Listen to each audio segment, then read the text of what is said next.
What's up, guys? Andrew here from IGN. I'm with Andreas Gonzalez from Irrational, lead combat designer in BioShock Infinite. How are you doing? Great, man. And what are we looking at today? So right now we're in one of the later levels, and this is Emporia, and you've just arrived at this bank exterior here, and there's a fight happening between the two factions that you'll find in the game, one being the Vox Populi, which you'll see there, and the Founders, and they're basically battling out for territory to take over this space, and you have to survive as you're moving through this level.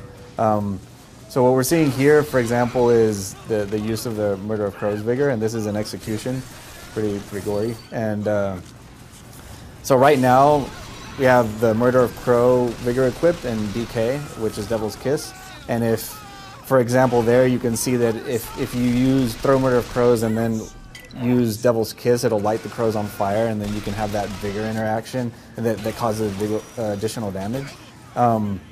Here we're switching out to rocket launcher, which is one of our ranged weapons, and well, now that we're jumping on the skyline, it'll give me an opportunity to sort of talk about this, which the skylines are great in these kind of spaces because they add a lot of mobility and they open up a lot of tactical options for the player. You can, basically come up here and hunker down in this upper area and bring enemies towards you, set up traps, and as enemies will follow you on the skylines, they can, fall into your traps and you'll cause damage. And as you're using your vigors, as you saw there, you'll run low on salts, and Elizabeth will throw you additional salts or ammo or health or whatever it is that you might need in that moment. And what are we kind of doing with each of these vigors? I saw that wheel pop up. What do we have equipped here, and what? Right. So right now, what we have equipped is Undertow. This is a vigor that allows you to. So each vigor has basically two ways of firing it. If you tap it, it'll basically push a guy in front of you. So if you have an enemy near you, you'll just push them away. And if you hold down the vigor, it'll basically pull an enemy towards you that's far away. So you can bring guys closer and melee execute them or whatever. You can pick them off one by one. And the other vigor we have equipped here is Devil's Kiss, which that's a fire vigor basically. And if the regular fire is you'll lob like a ball of fire basically. It's kind of like a grenade. And if you use the trap version, you can set down an actual Devil's Kiss trap, and if an enemy will run through it or whatever, they'll catch fire.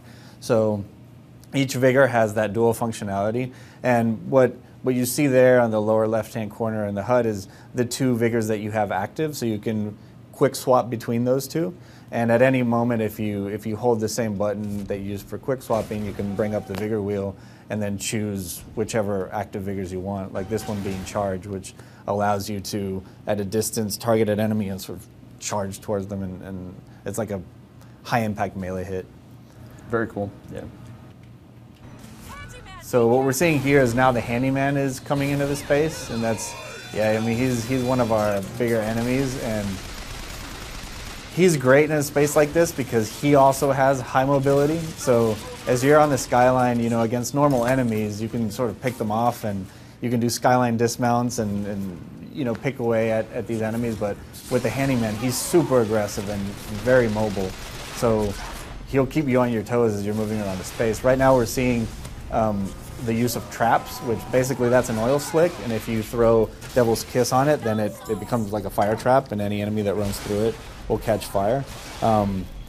So here, basically once he's on you, you have to jump on the skylines and move away and do whatever you can, and that's aided by the use of gear. Basically, gear is one of the growth options we have in the game, and it allows you to equip certain gear in different slots that the player has at any given moment, and you can have gear that enhances your mobility on skylines, allows you to basically have more throttle control or do additional damage if you're dismounting off skylines. It'll knock back enemies, things like that. So basically all of our systems are designed to give a lot of player choice, both in the moment-to-moment combat, within combat, and just at a higher level, just what the skylines open a lot of tactical options, and the specific gear that you have loaded out, or the specific weapons that you've upgraded, or the vigors that you've upgraded, allow you to basically customize your playstyle. And then you can use tears within the environment to enhance those moment-to-moment choices of like, oh my god, I'm low on ammo, but Liz just tossed me some health, so I know that there's a tear over here that gives me additional salts or whatever I need, or health, or I'm next to an enemy that, like the handyman, that's super aggressive, so I can use the oil slick to cause additional damage as he's chasing me around the space, things like that. Very cool. Well, this is definitely a very interesting look at kind of what combat's like later in the game. And Andreas, I definitely appreciate you taking the time today. Yeah. For all your BioShock Infinite needs, keep it locked to IGN.